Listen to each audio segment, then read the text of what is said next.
Well, welcome everyone. I want to thank you all for joining us for our latest edition of the Virtual College Exploration Program through the Illinois Association for College Admission Counseling and StriveScan.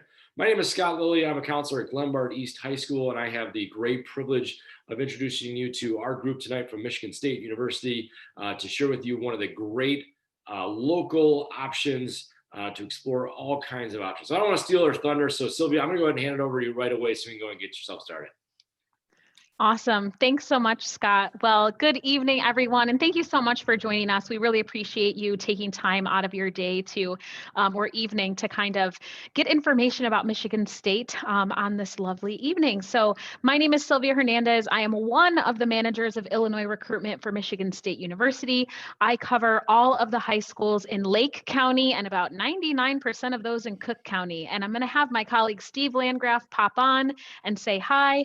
Steve is the other manager of Illinois recruitment, and he covers all of the other counties and like that 1% in Cook. So I'm going to get us started with our presentation, and then Steve's going to pop on about halfway through.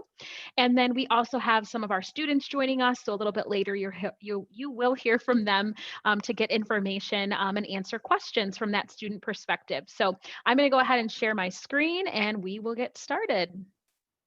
So just bear with me a second here. All right, so here we are, Michigan State University. So if you are not familiar with Michigan State University, we are located in East Lansing, Michigan. I like this picture because it shows you right where we're at, kind of right smack in the middle of Michigan.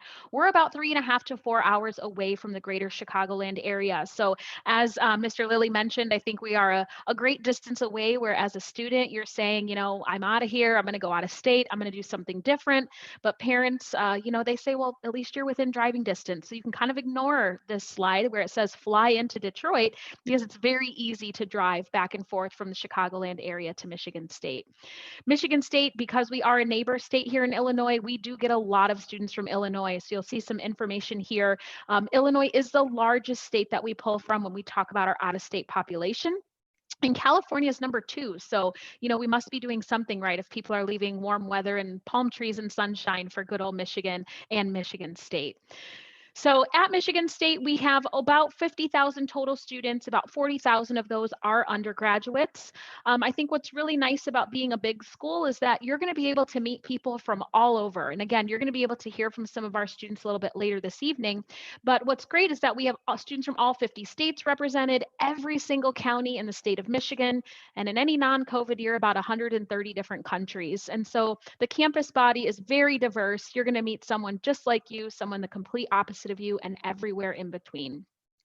In regard to majors and programs, being a big school, we offer a lot. And so you can see here we have over 200 areas of study.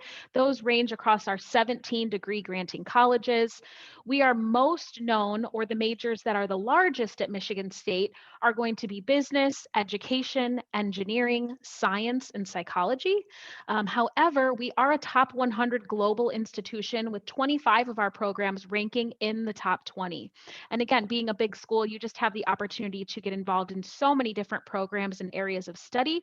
And we are very collaborative in nature. So it's really easy to double major or add on a minor, easy to change your major. We know that many students come in thinking one thing and then leave Michigan State with another major. So even if you change your major, that's okay. I think right now the average is like 2.5 times that students change their major. And then we also have 3 residential college options. I just want to briefly touch on those. Again, Michigan State's a big place, but there are a lot of ways to make us feel smaller. And our 3 residential colleges are just one way that you can do that. The residential colleges are a way to take classes with students who are all interested in the same area. You have your advisor located in your building, classrooms in your building, smaller class sizes. And the 3 residential colleges are James Madison, which focuses on pre-law, political science, international relations, comparative government, and politics. Lyman Briggs, which focuses on science. We have about 40 different science-based majors through Lyman Briggs that you can participate in. And then we have our residential college for arts and humanities, which is kind of just like it sounds, arts and humanities. You're able to build your own major.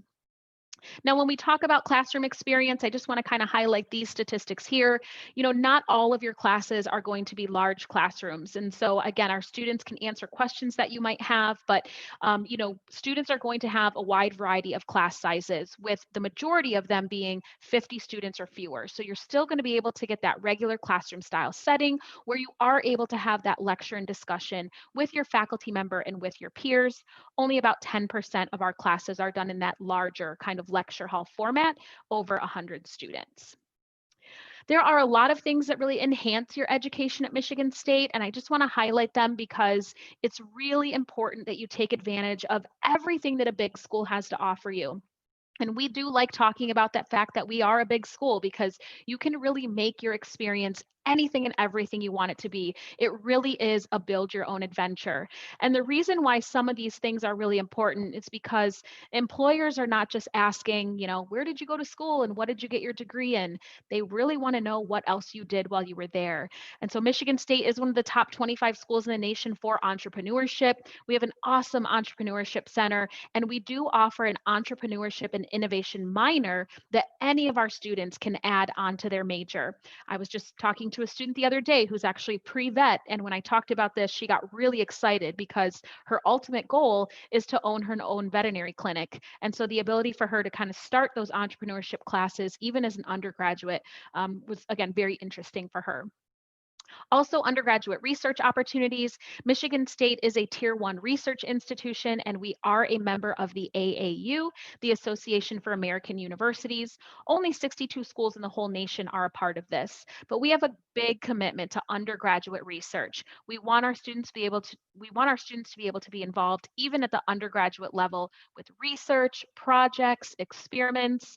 Some of our students are even published before graduation. So take advantage of those opportunities, because again, we have a big commitment to that. And then education abroad is another way that you can enhance your education. Michigan State offers over 275 programs. We go to every single continent. So, if it's not cold enough for you in the Midwest, you can go to Antarctica. We go there every other year. And we do give every single out of state student a study abroad scholarship. So free money is definitely good money, and you will have a scholarship waiting for you to use toward one of our study abroad programs should you choose to come to Michigan State. And you're going to hear a little bit more about some other scholarships from Steve in a few minutes. Now, on the social side of things, definitely with 50,000 college age students, there is no shortage of activity on our campus. And again, I'm sure our students will gladly answer questions for you about student life, but we do have over 900 plus student organizations. And this is a great way to get leadership experience on our campus and just network and meet people.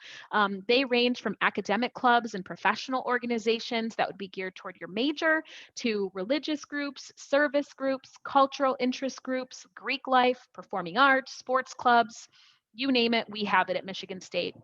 We're also NCAA Division I for varsity athletics, part of the Big Ten Conference.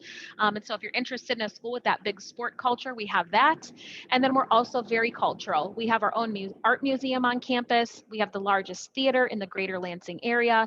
And then we also have about 150 concerts each year. Also, living on campus, we do require you to do that your freshman year. We have 27 different residence halls across 5 neighborhoods around campus. And the neighborhoods act as kind of an engagement center. And so you can see here, there's a little bit of information on the engagement center, but your neighborhood at Michigan State is really your home away from home. And it's one of the ways that we make MSU feel smaller. We bring everything to you in that residence hall for you to be successful. And we do have a 92% freshman to sophomore retention rate. And so those engagement centers really help with that. And again, our students can answer some more questions about housing and living on campus for you later. And then all of that just really plays into our 95% placement rate. Our students are very successful after graduation. And again, they take advantage of everything that Michigan State has to offer, big and small. So I'm going to go ahead and turn it over to Steve.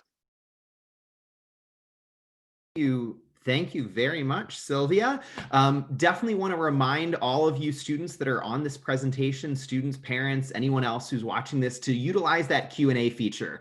You have several Michigan State staff and several Michigan State students who are part of this session. We're going to be bringing on our students here in just a few minutes. So great resources in terms of asking questions. So some of them we'll just answer out loud later, but we'll also type some answers in the Q&A. So definitely take advantage of that throughout this presentation as you think of questions. So I'm just going to chat briefly about what it costs to attend Michigan State and how we make that more affordable through our out-of-state academic scholarships, as well as talking about just the application process to Michigan State. So this just shows that base price of attending Michigan State as an out-of-state student. So none of our Illinois students end up paying really this full amount, but this is that starting point in terms of that out-of-pocket cost. So tuition is about $40,000 per year, and room and board is about $10,000 per year. So total is $50,352 to be exact. And we utilize what's called a flat rate tuition. So anything from 4 to 6 classes generally per semester, you're paying the same price, anywhere from 12 to 18 credits. So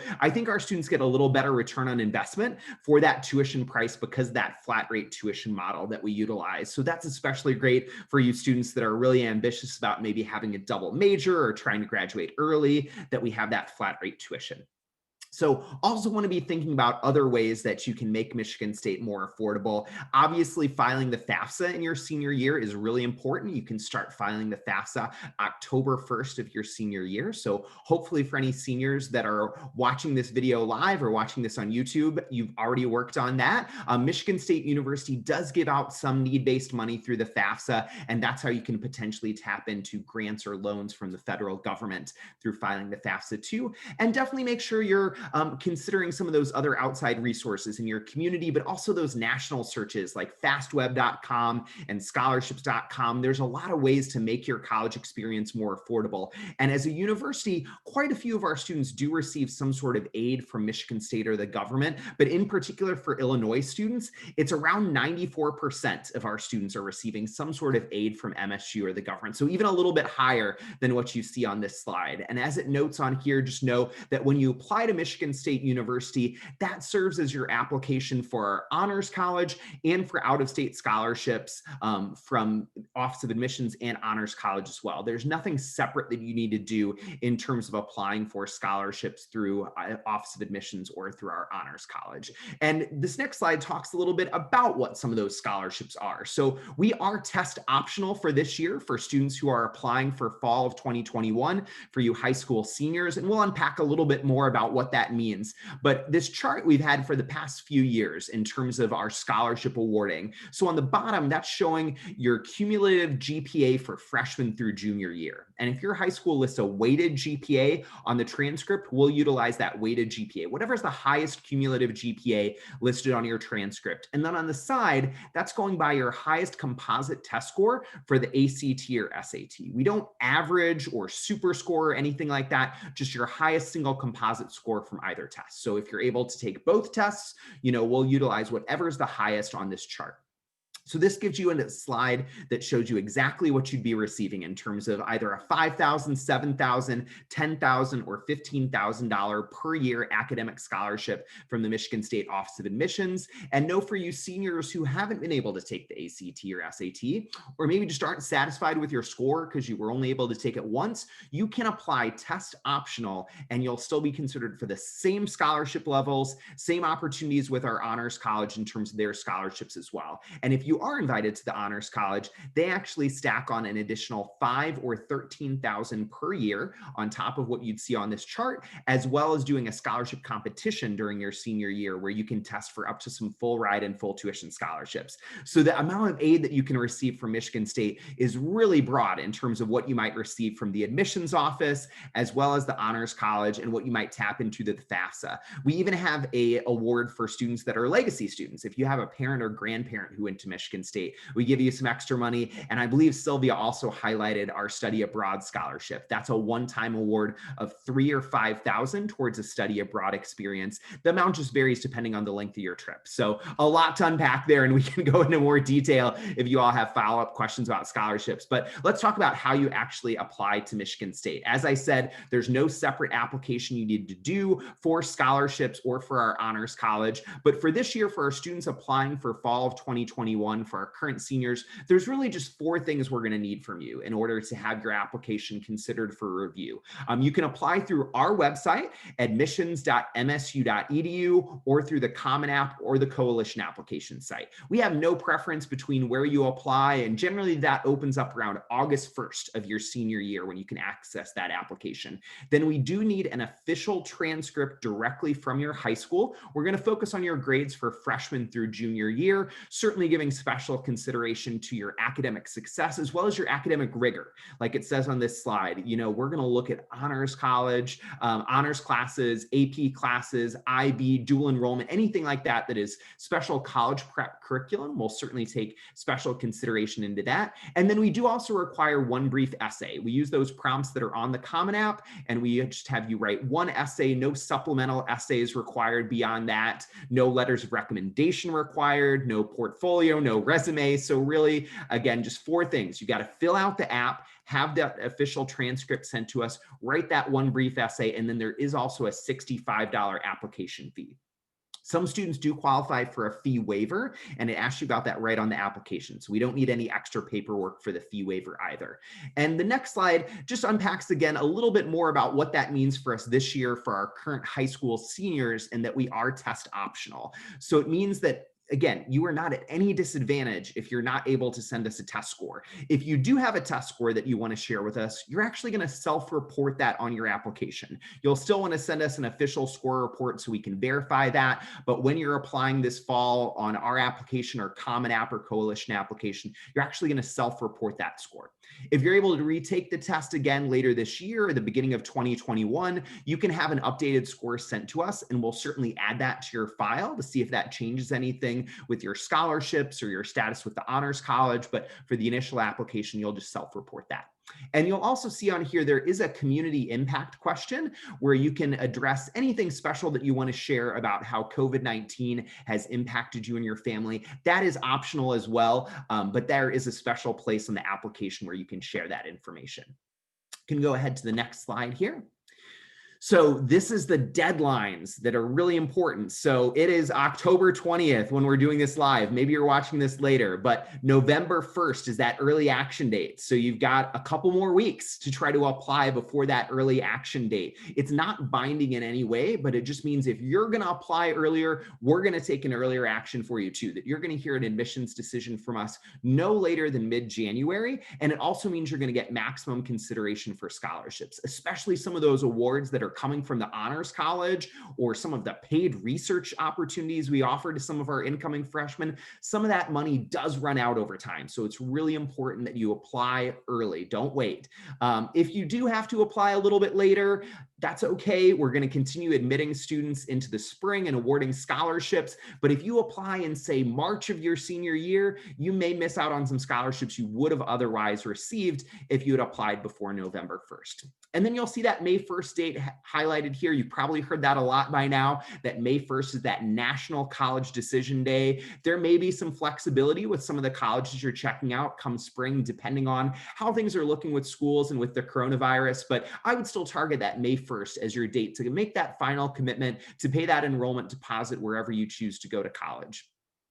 The other big question we're certainly getting a lot right now is about visiting campus. How can I come to East Lansing and see Michigan State University? And unfortunately, we aren't doing any in-person tours or visits right now. We've certainly had some students, especially from around Chicago, where we're very close to East Lansing, kind of come and do the self-guided tour thing. I talked to a lot of students that are doing that, where they're going to Michigan on vacation or to visit family or something like that, and they want to go and check out our campus. And there's advice online about doing kind of a self-guided tour, but we're really trying to steer a lot of folks to this admissions.msu.edu/visit website. We continue to add new content in terms of pre-recorded videos and some pre-recorded kind of campus tours on there. And there's going to be more functionality that's going to be added throughout the fall. So you can engage with us, even if you're not able to come in person like we'd like to be doing. Hosting in a regular year, we're hosting lots of visitors, lots of campus tours every day. But right now, that's just not practical on campus. So continue to check out those online resources. And come 2021, we may be in a position where we're able to, again, offer tours or visits, and we'll certainly highlight that on that website. You'll probably get emails from us if we start doing regular tours again. But for now, just check out this virtual visit website. So Sylvia and I are your main points of contact for this admissions process. And we've both met Sparty several times. So you can let us know who you think has a better picture with Sparty. So Sylvia's email is herna100@msu.edu. She's again the admissions counselor who will work with you if you're at a Lake or Cook County school. And then my name again is Steve Landgraf. My email is landgr17@msu.edu. So that's how you can contact me. We've got more info on our website too. If you go to like the Find Your Counselor section, where you can even book a direct meeting with us too through our admissions website. So if you haven't already checked it out, definitely spend some time on admissions.msu.edu. That's the main landing page for the Office of Admissions in terms of finding a lot of the information you're going to want to hear about general things like scholarships and applying to Michigan State. And then certainly dig deeper into particular majors and things you're interested in, housing website, financial aid, things like that as well. So I feel like I talked really fast, but there's a lot of information to get through because we wanted to get to this point where you can actually engage with some of our students and hear from them and hear about their experience. So I'm going to invite our 4 students to turn on their cameras and turn on their mics so you can get to know them a little bit. We've got some great students. I know one of them is also from Illinois, and we have another student that is out of state as well. So I'm going to let them just introduce themselves, and then we'll start taking a few of the questions that you've typed in the Q&A here. So I'll let you all take it away. So good evening, everybody. First and foremost, thank you for joining us. My name is Hikaru Kudo. I am a junior journalism major, minoring in sports and broadcast journalism. I'm from Novi, Michigan, so we're talking just an hour east of East Lansing in the Metro Detroit area. I'm originally born in Japan, so if you want to go all the way back there, halfway across the country. On campus, I'm involved with Big Ten Network Student U, which is pretty much a version where we cover a sporting event live and we stream it online. So if you have pretty much seen anything like a volleyball game on BTN Plus, soccer, etc., along those lines, I work those both in front of the camera and behind the camera. I'm also involved in Spartan Vision, which is our in-house shows. So if you have ever been to or plan on at some point in the future going to a game in Spartan Stadium for a football game, or the Breslin Center for basketball game, or the at Munn for a hockey game, I run the video board inside of there as well. And I'm also involved in the MSU Men's Volleyball Club. So I'm involved a lot. I'm a big sports guy as well. So feel free to toss any questions out alongside of anything regarding that. Hello, everybody. My name is Carson. I'm a senior at Michigan State studying zoology with a minor in German, and I am from Plainfield, Illinois. So hello to everybody from Illinois. I'm so glad you're here. And on campus, I'm involved in the Michigan State Polo Club. So I'm going to pass things off to Rachel now. Perfect. Hello, y'all. My name is Rachel. I am a senior from Houston, Texas, so definitely understand the out-of-state student life, although I'm a little bit further away from you guys, or you all. On campus, I am a hospitality business major with minors in environmental and sustainable studies, leadership of organizations, and natural resource and recreation management. So MSU is a great place for you to pick and choose your passions to craft something that's uniquely you. I am also involved heavily in the hospitality business offices in various leadership roles. I am in the Honors College. I am a TA, and I'm very passionate about study abroad. So be sure to keep your questions and answers coming, and I'm going to pass it on over to Jordan. Perfect. Thank you so much. Good evening, Illinois. My name is Jordan. I am a junior from West Bloomfield, Michigan. So it's about 15 minutes from where Hikaru lives, but about an hour-ish outside the East Lansing area, right in the Metro Detroit area. I'm currently majoring in interdisciplinary studies with double minors in Jewish studies and leadership of organizations. Essentially, my program is designed for students who have a very specific career path and want to kind of pick and choose what subjects they want to focus on within Michigan State.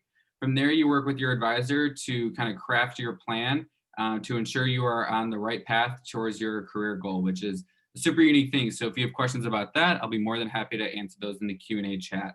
Some of the things that I'm involved in here at Michigan State, I'm currently involved with the JSU, which is the Jewish Student Union, serving, that's kind of the undergraduate governing body for roughly 3,000 Jewish students here on campus. I'm also involved in what's called CORES and COPS, which is the Council of Racial and Ethnic Students and the Council of Progressive Students. Here we advocate for all the minority students here on campus, as well as pass legislation and advocacy bills over to our undergraduate student government, as well as to the Office of the President on the university administration level. So I'm involved in a wide variety of things. Again, if you have any questions about anything that the tour guides talk about this evening, be more than happy to answer them in the Q&A function. Thank you all so much. We have a great group of students to share with all of our participants for this session tonight. So we have just about 20 minutes or so to take questions. So again, feel free to continue to type those in the Q&A box here. This is a webinar, so unfortunately we can't see all the folks that are tuning in. I wish we could, and you could just turn on your mic and ask questions, but you just have to settle for typing them out. So one of the first questions I want to touch on is somebody asked, what does MSU offer in terms of extracurricular activities? So I know you all mentioned a few of the things you're involved in, but maybe if, a couple of you could share just some stories. Obviously, we know that Michigan State has like 900 plus clubs and organizations. And again, you've already shared a little bit about what you all are involved in, but maybe if you could share just a couple more stories about great experiences you've had, or maybe even ways where you've been able to tie in something from the classroom with an extracurricular activity, things like that too. For sure. So I'll kind of kick it off. So one of the things that's definitely a staple here on campus, here at Michigan State, is Greek life. But with Greek life, there's a lot of things that you can do with it per se. There's kind of different sectors of the Greek life here at Michigan State, if you will. So on campus, just to give you a little bit of a statistic, 10% of all undergraduate students here are involved in some form of Greek life. Kind of the different sections of Greek life, if you will, is the first one is we have social fraternities and sororities. Within those social and fraternities and sororities, they plan a lot of different not fraternity events. They plan a lot of different philanthropy events. Each chapter here on our campus has a different philanthropy organization that they focus on. From there, they plan different events with other chapters here on campus. They raise money for them every year. So we do a big push for philanthropy within those organizations. They also plan different social events between different chapters, fraternities, and sororities as well. And then they also do a lot of different cool, unique networking opportunities as well. The other section that I want to talk about is pre-professional fraternities and sororities. Those, like Steve was mentioning, are connected mainly towards your major. So there's education chapters, there's engineering chapters, there's business chapters. I mean, you name it, there's pretty much a fraternity and sorority related to those as well. So those are your pre-professionals. We also have the Divine Nine, which are the Black fraternities and sororities here on campus. And then we also have, I'm completely blanking on we also have, oh my God, I'm completely blanking on the last one. But anyway, I'll think of it once it comes. It's okay. Oh, only took me a couple seconds.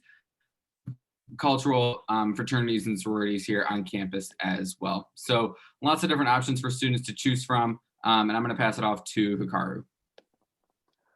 Thank you, Jordan. So Jordan talked about a little bit about student life stuff. I want to talk a little bit about professionally. So like I mentioned, I'm part of the Spartan Vision Student U that excels professionally for me here on campus. I want to specifically talk about Spartan Vision for a moment.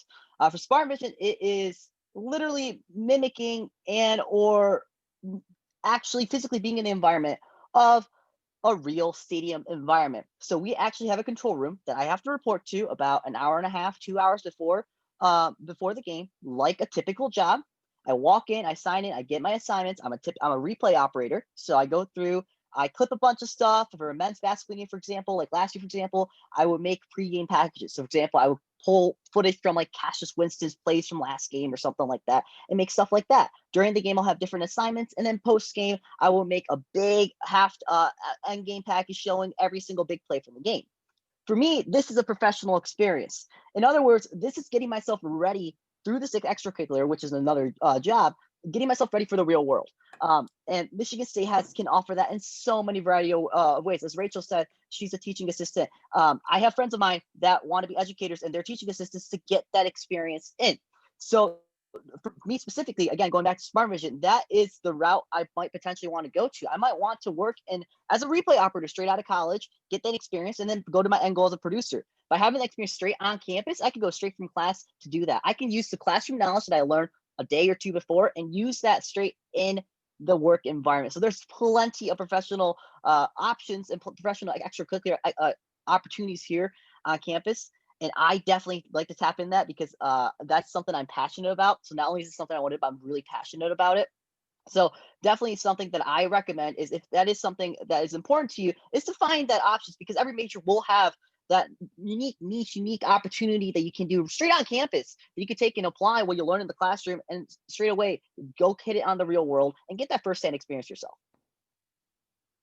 Thank you. Thank you all very much. I do want to remind everybody who's typing in questions too, if we don't get a chance to answer your question live or even type out an answer, we are going to get a full transcript of all these questions too. So if we don't get to it live, we're not forgetting about you. We can reach out to you. But I know that we got a question about zoology and about polo. And I believe, Carson, that is your area here.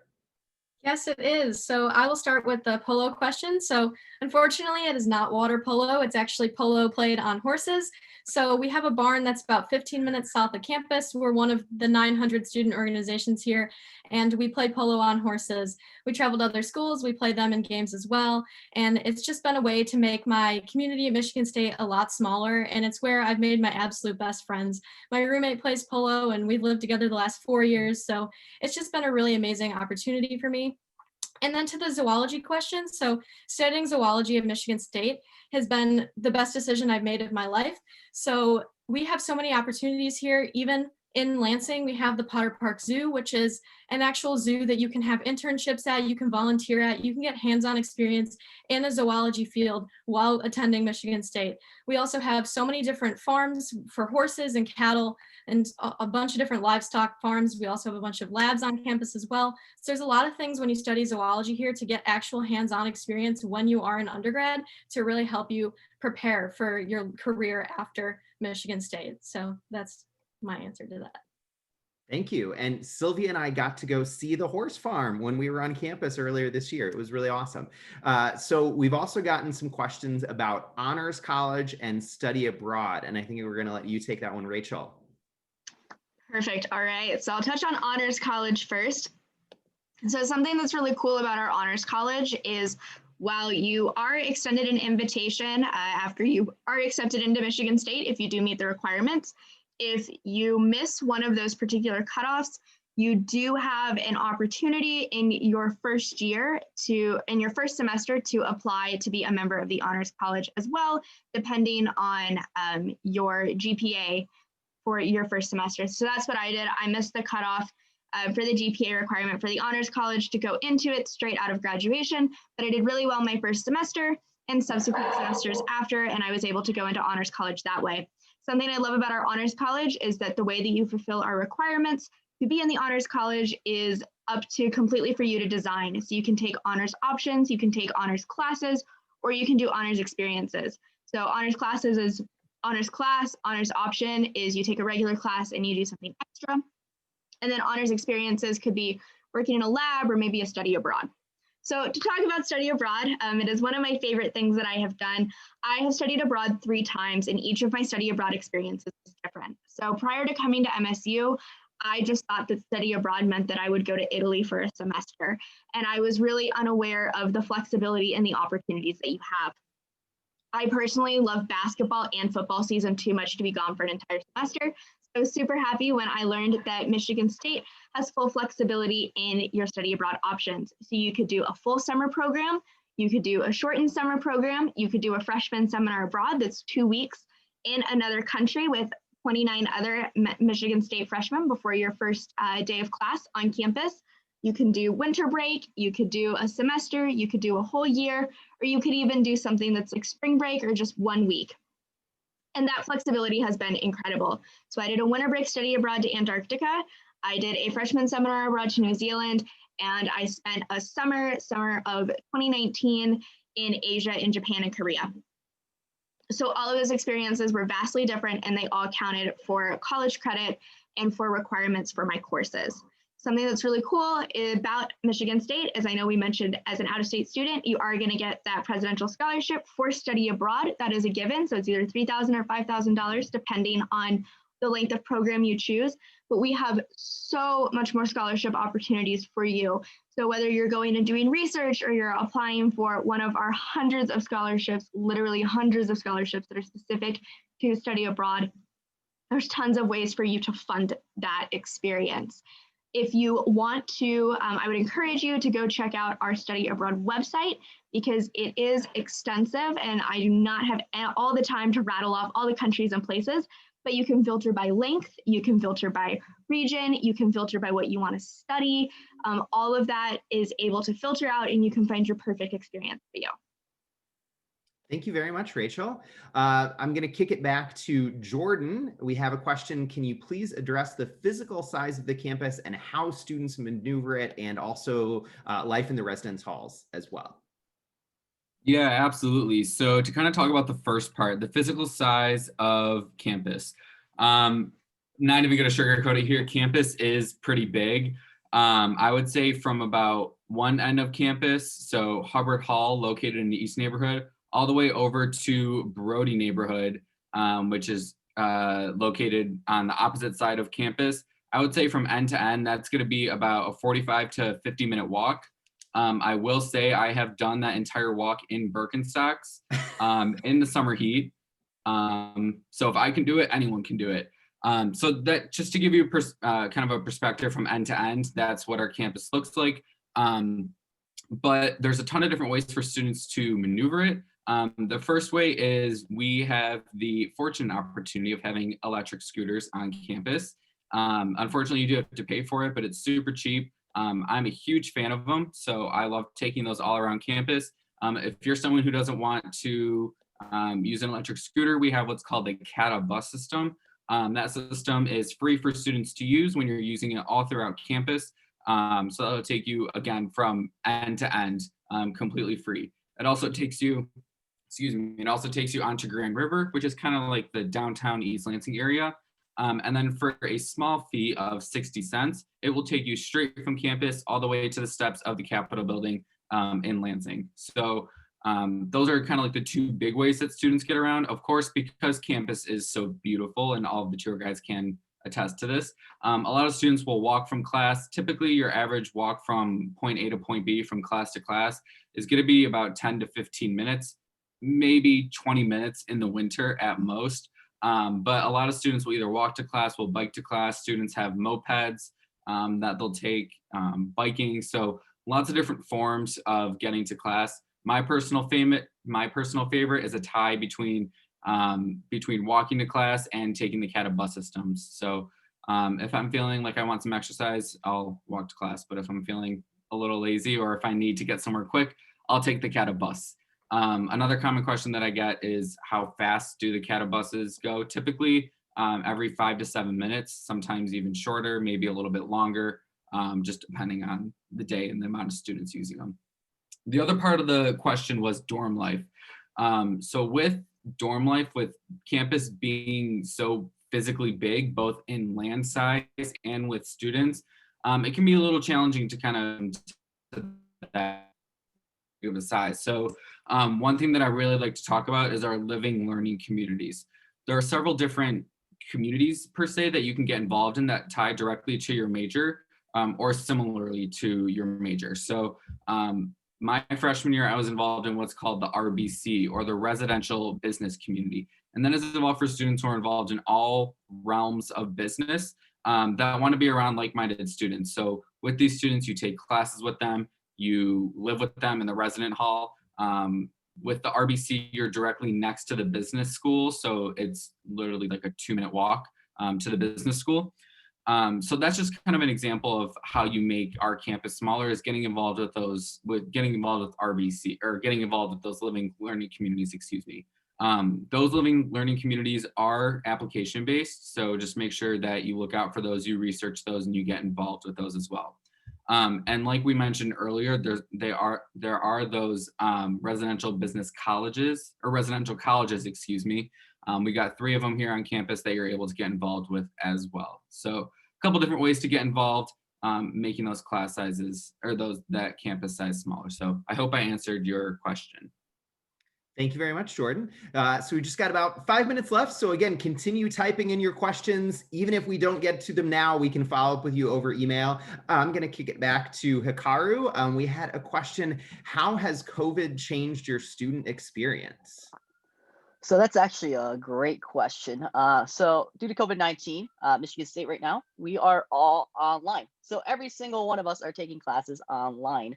Uh, with that being said, it's just a different way of taking classes, but it doesn't necessarily change the structure of it. So what I mean by that is, yes, of course, we're taking classes on Zoom, and our professor, much like this webinar right now, our professor will we'll have our cameras on. Professors will do a lecture, will give us notes, give us assignments, and then they'll be due, and then we'll go to our next classes. Almost like, just everything transferred online. But the scheduling and how we're actually enrolling these classes have stayed the same. So for example, I only have classes on Monday, Wednesday, and I'm taking 13 credits. So I have 8:30 a.m. class. I have a marketing class. I have 2 journalism classes. And then I have asynchronous, which means I can pretty much do this at any time as long as I turn it in before the due date, political science class. And then I have an independent study, and that kind of fills up my 13 credits, but it makes it only Monday and Wednesday. So among the other days, I'm working on homework, I'm doing extra curricular activities and getting involved in that. So COVID has changed where I'm working from home now, my apartment now, but at the same time, that's really all that's changed. It's just everything's just changed online. Obviously, you're not getting that that human connection and that human conversation that you do get in those in class situations, which I think are very vital, especially when making those communications with those professors. That's also how professors have been adapting to it as well. More professors are holding longer office hours or different times during the day as well to accommodate with that. More professors are answering emails quicker, or they're even willing to have a one-on-one appointment call more than in the past. And professors still do this, but even more so now because we can't physically just walk in during their office hours. It might be something you want to talk privately or stuff like that. But COVID-19 has just shifted everything online. And we're still getting that Spartan experience. We're still getting that world-class education. And I can attest for myself because I'm taking one of the classes I'm taking right now is called Sports Multimedia Management class. Literally, it's preparing me to become a manager in the real world. How do I manage a staff as an editor in this real world situations with different case studies? And our professor will talk about it, and we'll talk about it as a group discussion as we're doing in person. Just everything's online. So COVID-19 has changed a lot, but really all it really is instead of having that in-person experience, it's everything has just shifted online, and the scheduling and the structure of everything has really stayed the same. Thank you very much. To wrap up, I have one question that I want to ask. In the admissions world, we're always very interested to hear why did you choose Michigan State? I think that's always really helpful to hear, but we only have a short amount of time. So you can all answer if you want, but you only have like 30 seconds. It's like we're doing a little radio show here. So you just got to hit it quick or else they're going to cut us off. So why did you choose Michigan State? So I'll start real quickly. For me, I was raised by Spartans. The high school I went to, Novi, 50% of the teachers went to Michigan State. They graduated out of Michigan State, the College of Education. So for me, it was a pretty easy thing. If I can have this amount of level of education through my public education through primary school, then why not do it in college? And that was a major reason why I was already a Spartan, so why not become a Spartan myself? Yeah, so being from Illinois, I was looking for kind of a scenery change, somewhere that looks different than my hometown where I'd always lived. And I came to visit Michigan State. They had my program. It's a pretty simple story. I just fell in love with the campus and knew that this would be a place that I would be happy to wake up at every day, that I would be happy to walk to and from class, even in the middle of our Michigan winters. And so that is really why I chose Michigan State. They had everything I needed, and it's just a beautiful campus. So coming from Texas, I primarily chose to come to Michigan State because of the quality and the caliber of our programs. So we are the number one public university program for my major, but also the opportunities for really kind of picking and choosing what you wanted to do, combining all of your passions, in addition to all the resources that we have here to make a big school seem small. So yes, you're coming into a big school. We don't shy away from our size, and I definitely can attest to, and Carson can as well, when you do come out of state, there are so many people that are so welcoming and will help you adjust to everything that you need. So don't let that scare you. I think for me, the biggest reason why I came to Michigan State was the amount of opportunities. Like myself and all the other tour guides have spoken about tonight, the amount of opportunities that are available to you are overwhelming, but it's a good overwhelming. There is something here for every single student, no matter how picky or how general you are. There is something here for every single student, and you can get involved with those opportunities as early as your first semester of freshman year. I got a internship offer the second semester of my freshman year. So the opportunities here are endless. It's a place where every single person can thrive and really grow. That's awesome. Thank you, guys. I think we got to wrap up. They're going to cut us off here, but thank you all for logging in to learn about Michigan State, and go green. Thanks, Steve. And I hate to cut you guys off because I do love the job you guys did. And I got to tell you, I've been to a lot of these presentations. The student panel on this one, you guys are phenomenal. Thank you so much for your words tonight. Really appreciate that. Really quickly, we're going to wrap up here. I'm going to end the presentation in just a moment. Just a heads up, when we do, you're going to get prompted for a very brief survey. We'd like to get your feedback about how we've done on this program. So we'd appreciate you filling out those couple questions. And just a reminder, this session and all sessions as part of the virtual college exploration were recorded. And so we do encourage you to go back on the IACAC and check this session out, share it with your friends, and check out other sessions we have available for you. So once again, I want to thank our entire group from Michigan State for this wonderful presentation. And I encourage everybody watching to reach out to them if you have any further questions. Thanks again, everybody. Have a wonderful night.